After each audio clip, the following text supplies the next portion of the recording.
The first show of the year. What's that? We're started. We're live. Yeah.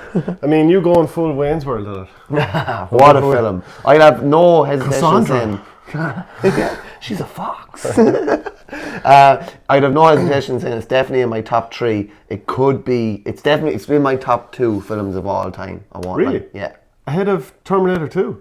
Yes. Who, your man actually from Terminator appears in Wayne's World. Have you seen this boy? Is that, the bad guy? Yeah. What's his name? Robert Patrick. The cop, yeah. The T-1000. Oh, it's top class. Yeah. I'd say anyone who's a younger viewer is like, what's Terminator 2? At this stage. It's what's Wayne's World. I remember saying to, it was some hurler who was like mid-20s last summer, do you know the Foo Fighters? And he was like, who?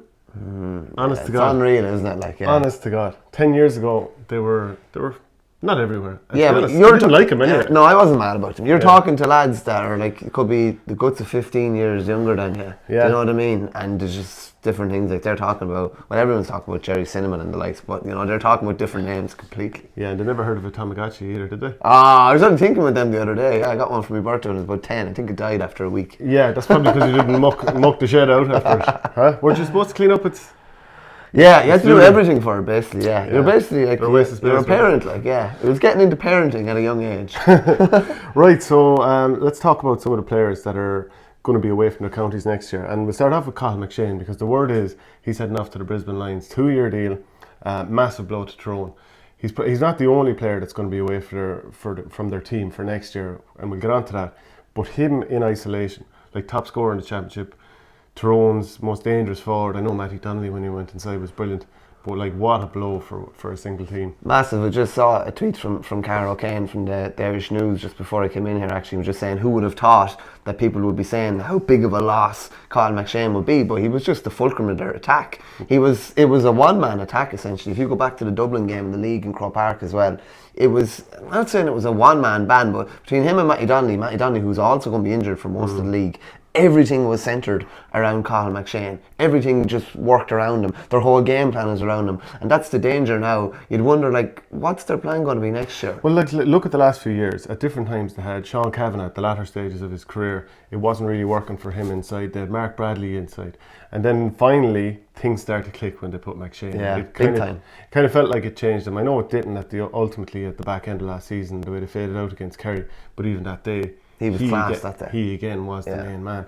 So you taking an all-star out of that forward line, that's definitely a setback for Tyrone next year. That takes them further away from being All-Ireland champions. It's a huge setback. It takes them a fair distance away from being All-Ireland champions without being smart. It does, because at the end of the day, you need 3 or 4 guys to win All-Ireland. Like, real marquee forwards, your David Cliffords, your Sean O'Shea's, your Cons, your Kieran Kilkennys. You need your Paul Mannions. You need 3 or 4 of these lads, and if one is missing, that you have another 2 lads to pick up. I don't know who's going to pick up the load for Tyrone. Yeah, because there's some marquee players they have there without singling them out, but in big days they get tagged by somebody and they are absolutely out of the game.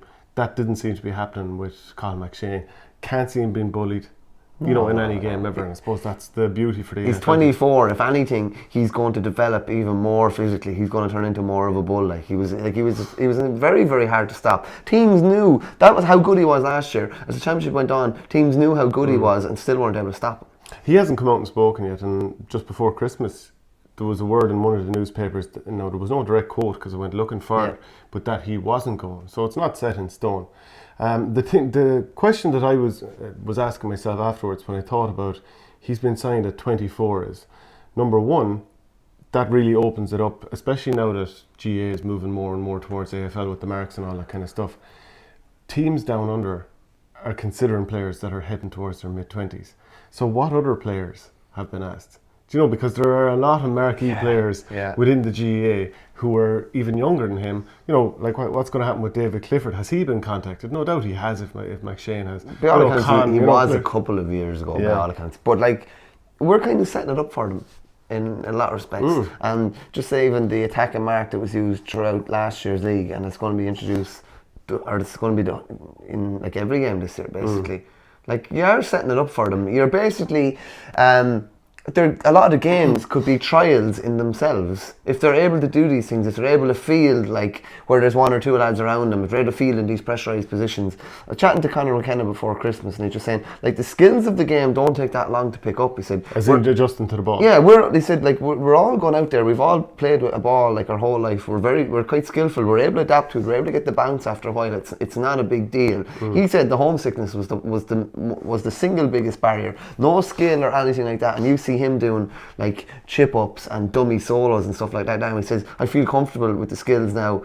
5 years, like very comfortable. 5 years into his career, like he feels like he can try anything. He feels like he's that switched off on the skills that he doesn't even have to think about them, that he can just go back and do these GA things. So like the AFL are going to be, I don't know if there was a reluctance there. It was usually our minor, get them at a young age. I think this could set a trend, and it's probably a worrying trend. But the homesickness is now taken out of it, because you'd imagine a lad who's 25, 24. Yeah. The idea of having to be mother, he's probably lived on his own for a few years. You know, Very most true, lads yeah. have at that age. So and it's just like communication is so easy now. You could FaceTime, you could FaceTime, you could Skype, you can chat to anyone. You can leave a WhatsApp voice message, you can leave anything. It's unbelievably accessible to talk to people. There's no issue. And there's so many lads out there. Yeah, unbelievable. But you mentioned the similarity in the rules in terms of fielding, that kind of stuff. But also now you know that in AFL, if you kick the ball, is it 15 metres or 20 metres, whatever it is, then that's the mark. Yeah. Like, or is it just any sort of a kick pass? Now it's, once you're outside the 45, kick it 20 metres. That is basically practicing the exact same skill. So another exact same skill that makes it more attractive. Very worrying. That's very worrying to me. It's just way too stop-start. I'm not sure why that needs to be brought in. Like, they're trying to coax defenders, or they're trying to reduce the blanket defences. Well, you're going to have someone now kicking a 20-yard ball from just outside the 45 directly laterally across the pitch to someone else who's probably just inside the 45. Yeah. So it's not going to, it's the law of unintended consequences. You want the ball going straight into the square, but you're just going to have a load of lateral kicks. Yeah. And lad then has time to, you know, like there'll be a lot of players that are comfortable enough from 35 yards out at a particular angle. Everyone's got their own angle that they like. And they'll just try and work that situation where they've got a little free kick over to them, and then the 15 seconds to stand there and kick a ball over the bar from 35. It's mad. No, I was chatting to Chrissy McKaig, as you were before Christmas, and he just said like the GA are experts at changing things and changing rules that don't need to be changed. Whereas there's like big problems with the commitment to intercounty and how sponsorship and things are spiraling out of control, which haven't been curbed at all, they've not been dealt with at all. And yet we're going changing a major rule to one of our two major games that I don't know if anyone were people calling out for this. I don't think they were. Well, I spoke to a couple of people and they talked as if the problems that were, Oisin McConville, I spoke with him, and he said that the problems that were there in Gaelic football in terms of the mass defences and all that kind of stuff, the laws that have been brought in now about the attack and mark, that was to deal with those issues. But Gaelic football has already figured it out itself anyway. So now we're bringing in something that's no longer an issue that might create a fresh issue. But just to look at some other counties and who's actually going to suffer most for losing a player, the McShane loss is going to be huge, assuming it happens. Or McNeilish isn't coming back for Donegal next year. Now, he took this last year out to lose him for 2020 also. That's why I don't think it's as big of a loss, because they've already dealt with him not being around. I know, but it showed that in the latter stages that they are lacking a little something, and another lad who can open a door. I mean, he's such a beautiful footballer, can score from pretty much anywhere. And again, actually, if that attacking mark is in and you hit a free shot to him and he's in his nice favourite scoring position anywhere inside the 45. No, it's true, yeah. The thing with him is now you'd wonder, is his inter-county career over? Yeah, because he's had a few kind of times where he's opted out. Is he going to be unwilling to make that commitment? And it is a massive commitment. Yeah. And one of the reasons, of course, we're going to go down to a list of players is to do with the commitment and why they're not involved. Yeah. But you'd have to have question marks about whether he's going to be involved with Donegal again. He obviously played under Bonner for a year, hasn't played under him, is not going to play under him now for 2 years. Yeah. So maybe, and every time a new manager comes for the next couple of years or there's a new year, you're going to have the same question, but it's probably going to be less likely year on year now. Yeah, and like even Mark McHugh, of course, opted out a couple of seasons ago. That's two guys that'll be no harm to have in there. Killian Clark's going to be missing from Cavan. And Darragh McFeety. Two brilliant players, two leaders. Yeah. So do things go backwards for Cavan? And they're mid-20s. They're the guys that are expecting to drive it forward. Those two guys and the likes of Gerard McKiernan. So they're massive losses. Yeah. Within a smaller county, I think the losses felt even more, I have to say. Oh, unreal. Like, I was looking at Longford. Barry McKeown isn't going to be in there. The two McGivneys, James and David McGivney, John Keegan, Pádraig McCormick isn't involved at the moment. Like, these are huge losses. Robbie Smith departed the panel last year. And hasn't returned? I don't think he's back. Okay. I'm not 100% on that, but the last I heard, he wasn't involved. And then, of course, your man, the police officer, went off to America for the summer. David. He was pictured. He was pictured in Tullamore directing traffic the day Longford played in the Leinster Championship, which is just mad. Like, as I said, particularly in a smaller county, you cannot afford to be without these types of lads. Like, they're like 4 or 5 of those guys. That's a third of your team. It's backbone in your team, essentially. Do you know what I mean? Yeah. It's not good. It's as I said, Cathal McShane, Tyrone will have other players maybe that could slip in, not to the same effect, but at least they'll have some options and lads that they can slip in. These smaller counties can't. It was Darren Gallagher. That's Did you see how he gave you enough time to get it? Well played. Cork aren't going to have their goalkeeper, Mark White, who played this past year, 2019. Yeah. So, I mean, goalkeeping couldn't be more of a crucial position, as I've often said.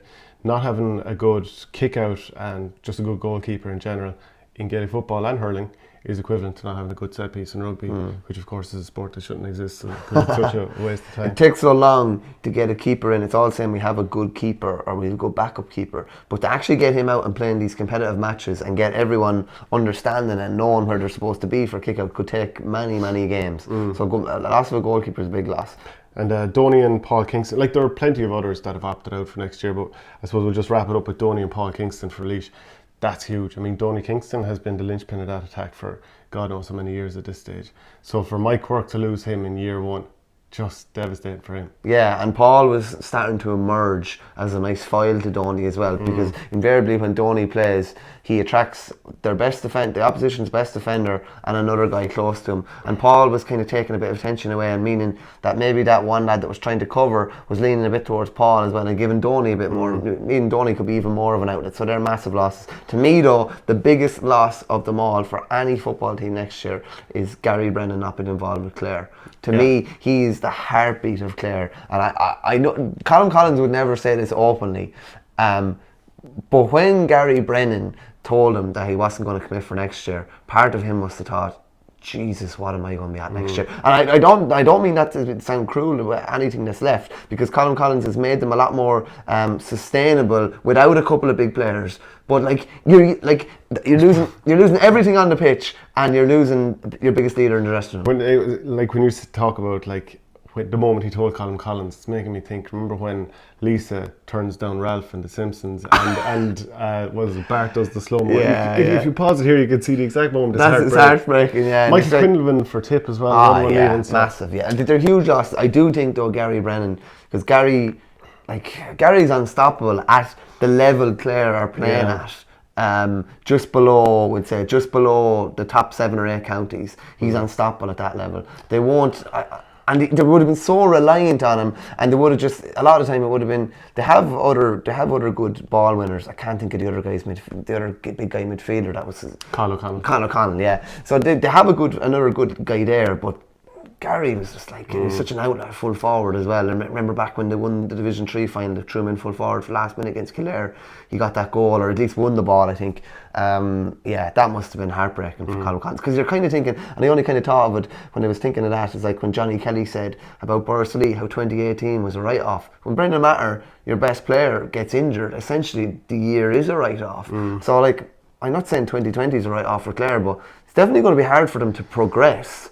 Well, even the whole belief of the panel kind of drops back, because they're thinking, if he's not here, I mean, obviously we're behind other teams anyway, and then to take away our best player, I think it kind of chips away at the belief of everybody. I'd say it probably does, yeah. It's going to be a difficult one for them to adapt to. Right, if there's any other player that we should have mentioned, let us know. Please share the videos, whatever it might be, help spread the word, and just put any comments below and let us know what you think. And if there are any gag people that you think should be involved with county panels, like guys, he was good enough or whatever, but didn't get a chance or anything like that, fire them in as well. And the beer got him. Yeah, at 16.